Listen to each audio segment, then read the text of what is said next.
오늘은 우리가 누가복음 92번째 시간으로 중심을 보시는 하나님이라는 제목으로 같이 말씀을 나누도록 하겠습니다.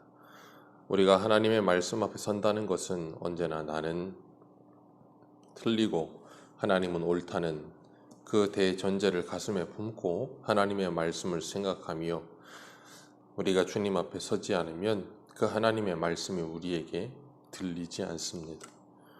우리들이 가지고 있는 선지식, 내가 이미 알고 있다 라고 하는 생각 속에서 우리가 말씀을 듣다 보면 하나님의 말씀은 전혀 그런 의도가 아닌데 나는 그 말씀을 오해하여서 내 생각대로 그 말씀을 해석하고 받아들이고 이것은 이 말씀이야 하고 정해 놓게 됩니다.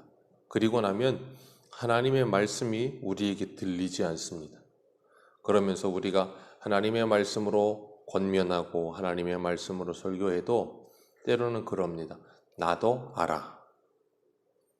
그렇게 생각을 하다 보면 나도 안다는 말 속에 스스로 빠져서 하나님이 우리에게 말씀을 주실 때 그 말씀을 받아들일 수 있는 기회를 스스로 놓치게 되는 경우가 참 많습니다.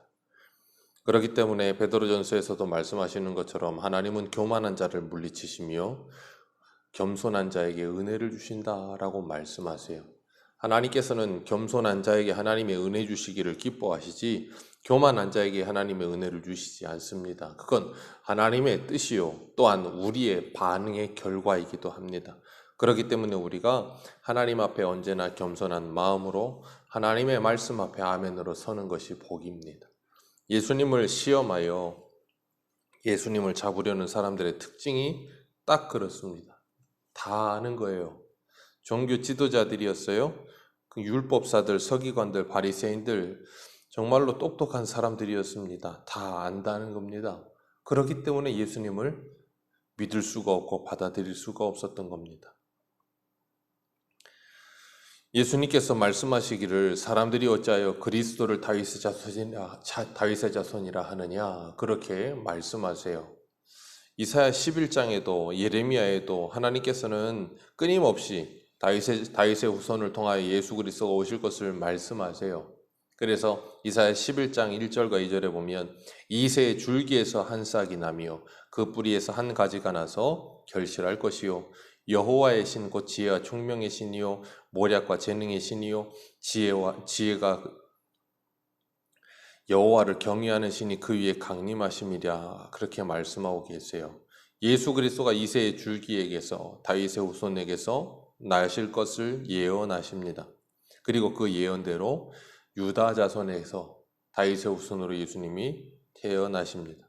그러나 오늘 본문에서 주님께서 말씀하시는 것처럼 다른 성경 시편 110편 1절에 보면 여호와께서 내 주에게 말씀하시기를 내가 내 원수로 내 발등상 되게 하기까지 너는 내 우편에 앉아 있으라.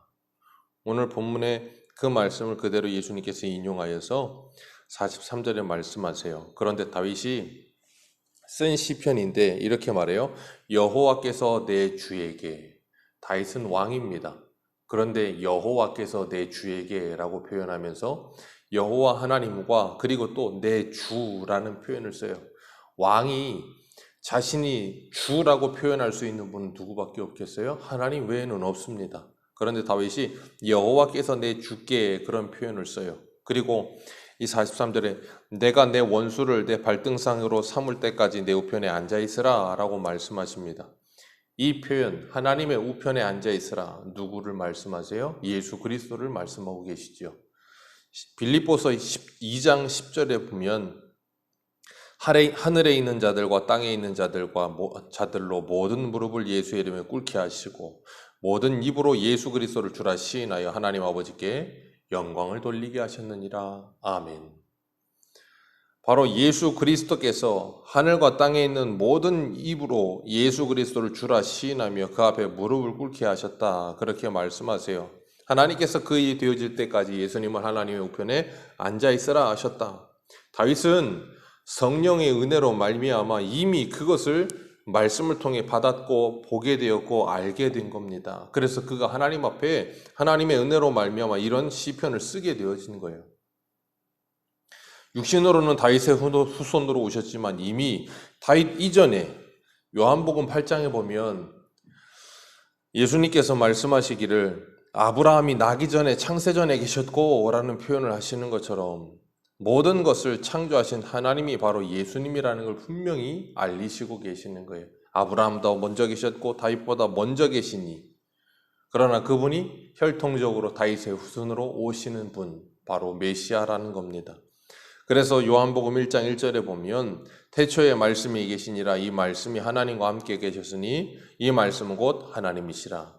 그가 태초에 하나님과 함께 계셨고 만물이 그로 말미암아 지은 바 되었으니 지은 것이 하나도 그가 없이는 된 것이 없느니라. 아멘. 만왕의 왕이시며 제2위이신 하나님이신 예수님께서 이 땅에 몸을 입고 오시어서 가장 낮은 곳으로 오셨고, 그리고 섬김을 받지 않고 섬기러 이 땅에 오시었어요. 섬김의 왕으로 오셨고 겸손의 왕으로 오시어서 이 세상의 힘과 권세로 세상을 바꾸는 것이 아니라 새로운 나라, 하나님의 나라는 하나님의 은혜와 섬김과 그 하나님의 주시는 그 사랑으로 말미암아 변화되어지는 나라라는 것을 분명히 보여주시는 겁니다. 그러면서 오늘 본문 46절에 이렇게 말씀하세요. 서기관을 삼가하라. 그들은 늘 높아지기를 좋아하며 남의 인정을 받기를 원하며 존경받기를 좋아하는 사람들이라고 말씀하세요. 외식으로 거룩한 척을 하며 사람들이 많이 모이는 곳에서 인사받기 좋아하고 높은 자리에 앉기를 좋아하고, 그리고 47절에 과부의 가산을 삼키며, 당시의 과부는 극빈층입니다. 극빈층인 그 사람들의 가산을 삼키는 것을 좋아하는 거예요. 그것이 일상인 거예요. 정말 파렴치한 사람이지요. 남들이 알아주기를 원하는 인정 욕구에 목말라 있으면서 다른 사람들이 알아주지 않으면 병이 나는 사람들. 그러나 그런 잘못된 감옥 속에 스스로 갇혀있던 인생들이 예수 그리스도를 만나고 복음을 만나면 그 감옥에서 자유함을 얻어서 풀려나는 거예요. 그 인정 욕구에서 풀려나는 겁니다. 그리고 더 이상 거기에 갇혀있지 않아요. 그래서 다른 사람이 알아주지 않아도 화나지 않는 거예요. 자유하는 거예요. 그게 하나님의 말씀인 복음을 만난 사람들의 특징이에요. 그 사람들이 하나하나 갇혀있던 것에서 이렇게 자꾸자꾸 풀려나서 자유함을 얻고 누리는 겁니다.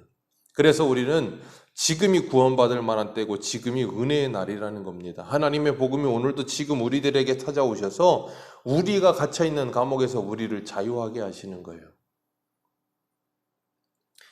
그렇기 때문에 우리들은 하나님의 은혜의 단비로 말미암아 우리 안에 불타오르는 이 욕망의 불꽃을 잠재울 수 있는 겁니다. 그래서 주일날 저녁에도 그 가나안 땅, 약속의 땅은 발로 물대기 좋은 애굽 땅과 같지 않고 하나님께서 연초부터 연말까지 지켜보시는 땅, 하늘을 여셔야만 그 이른 비와 늦은 비가 적당히 내려야만 열매가 맺혀지는 땅, 그게 바로 성도예요. 하나님의 은혜의 단비가 내리지 않으면 우리 안에서 나오는 그 가지에서 나오는 불이 우리를 살라버립니다. 47절에 우리 같이 한번 읽겠습니다. 시작. 그들은 과부의 가산을 삼키며 외식으로 길게 기도하니 그들이 더 엄중한 심판을 받으리라. 아멘. 과부의 가산을 삼키며, 그리고 겉으로는 거룩한 척, 온갖 척을 다 하면서도 입에 뭔가를 넣어주기만을 바라는 미가서의 말씀처럼 입에 뭘 물려주면 평안을 외치나 입에 물려주지 않으면 전쟁을 선포한다 하는 것처럼 이리 기우 저리 기웃대는 거예요. 그리고 21장에 보면 1절부터 4절까지 이 말씀에 연이어서 과부와 부자의 헌금 이야기가 나옵니다. 이 서기관들은 그들을 삼가하라. 그들은 과부들의 가산을 삼키는 벼룩의 간을 빼먹는 사람들이다. 그렇게 말씀하시면서 부자와 과부의 헌금을 말씀하시는데 이 헌금 앞에 앉아서 누가 헌금을 하나 이렇게 지켜보고 계시는 거예요. 그런데 부자는 그 많은 중에 많은 것을 냈고 가난한 과부는 2의 돈을 냈다. 그렇게 말씀하세요. 이 두 렙돈을 냅다라고 말씀하시면서 3절에 보면 가난한 과부가 다른 모든 사람보다 많이 넣었다라고 말씀하세요. 그 이유는 이 과부는 그 가난한 중에 자기가 가지고 있는 생활비 전부를 넣었다. 자기의 모든 하나님께 올인했다는 거지요. 이미 그 마음속에 어떤 마음과 생각과 그리고 동기를 가지고 하나님께 무엇을 하고 있는지를 예수님은 다 보고 계시는 거예요. 그 사람의 중심을 보시지 외모를 겉모습을 보시지 않습니다. 그 외모적으로 외향적으로 그 사람의 액수를 얼마 했느냐가 중요하지 않은 거예요. 그 사람이 어떤 마음과 어떤 생각을 가지고 하나님께 지금 나오고 있느냐가 중요하다고 예수님께서 말씀하시는 겁니다. 하나님은 학개서에도 말씀하시는 것처럼 은도 내 것이요 금도 내 것이라. 하나님은 이 세상의 모든 것이 하나님의 것이세요. 그런데 하나님께서 우리에게 뭐 돈을 조금 더 내고 덜 내고 뭐 그런 걸 요구하시겠습니까? 하나님은 그런 걸 요구하시는 분이 아니에요. 영이신 하나님이 뭐 하려고 육신적인 이 땅의 것들을 요구하시겠습니까? 하나님은 우리들의 믿음을 요구하시고 우리의 마음과 생각과 뜻을 요구하시며 우리 자신 자체를 요구하시는 거예요. 그렇게 말하면 많은 사람들이 그렇게 말을 합니다. 아, 그래, 나는 나를 드린다고. 입으로는 얼마든지 그럴 수 있어요. 입으로는. 그런데 그 사람의 삶은 어떻느냐는 거예요. 그래서 늘 말씀드리지만 우리가 예배당에 와서 무엇인가 하나의 액션을 하고 하지 않는 것이 중요하지 않아요. 그것이 전부가 아닙니다. 그건 시작에 불과하고 그것 이후에 일주일 동안의 우리의 삶 전체가 정말로 그런 방향성과 그런 마음과 생각과 뜻을 가지고 하나님께 살아가지 않으면 그 모든 것은 헛것인 거예요. 하나님은 우리의 전체를 요구하신다니까요. 이 과부는 하나님 앞에 자신의 전부를 드렸다라고 말을 하고 있어요. 그러면서 뭐 하겠습니까? 매일마다 일용할 양식을 하나님께 전적으로 의지하며 자신의 목숨을 하나님께 모든 것을 내려놓고 살아가는 존재인 거예요. 그냥 두 렙돈 헌금했다 그걸로 끝내는 것이 아니라 자신의 삶 전체를 하나님께 맡기고 살아가는 사람인 것입니다. 이 두 렙돈이라는 게 우리나라 돈으로 환산해 보면 한 2,000원, 1,800원, 2,000원 그 정도는 될까요? 그게 전부인 사람. 어떤 분들은 그렇게 말합니다. 아니 벼룩에 간을 빼먹지 그 2,000원마저도 헌금하라고 그러느냐고. 그런 의미에서 지금 하는 이야기가 아니에요. 만약에 그런 사람이라면 교회가 구제해야죠. 오늘날 많은 사람들이 잘못되어진 생각과 마음과 자세를 가지고 하나님 앞에 나오는 그 동기가 잘못되었음을 말씀하시는 거예요. 이미 하나님 앞에 드려지는 모든 것 가운데 그 중심을 보시는 하나님. 하나님께서는 그것을 우리에게 요구하시는 겁니다. 그렇기 때문에 우리의 예배도, 우리의 섬김도, 우리의 봉사도, 우리의 기도, 신앙생활 모든 전체가 하나님이 우리를 지켜보고 계시는 거예요.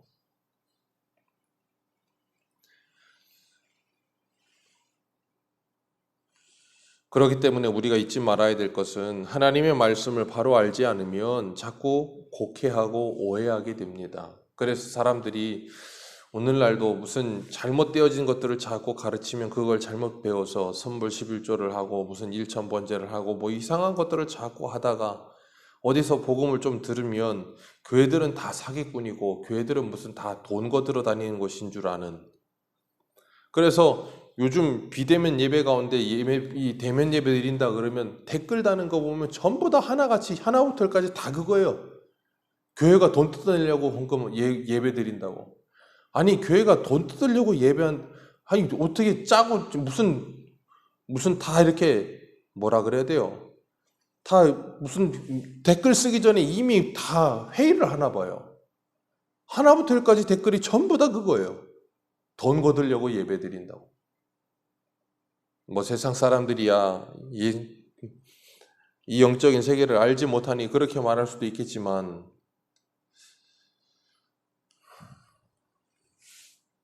참 안타까운 현실 속에 있습니다. 우리가 잊지 말아야 될 것은 우리가 이 땅을 살아가면서 내 인생의 주인이 무엇인가 하는 것에 대한 깊은 생각과 고민이 있어야 합니다. 나는 지금 무엇을 예배하며 살고 있는가? 돈인가? 하나님인가? 나는 내 생활 속에, 내 삶 속에 누구의 형상이 드러나고 있는가? 가이사인가? 예수 그리스도인가? 하나님인가? 다시 한번 내 중심에는 누가 계시는가 한번 돌아보시고, 정말로 내 중심에는 하나님이 계신가? 나는 정말 하나님을 예배하는 예배자인가? 내 마음과 생각과 뜻을 다하여 하나님을 사랑하고 있는가? 한번 생각해 보시고, 주님 말씀하신 것처럼 46절에 20장 46절에 서기관을 삼가하라.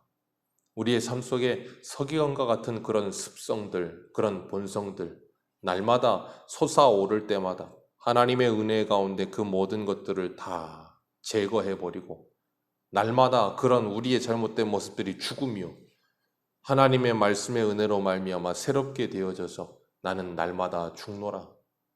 나의 나된 것은 오로지 하나님의 은혜라 고백하는 바울과 같은 그런 고백이 우리에게도 있게 되어지기를 주님의 이름으로 축복합니다.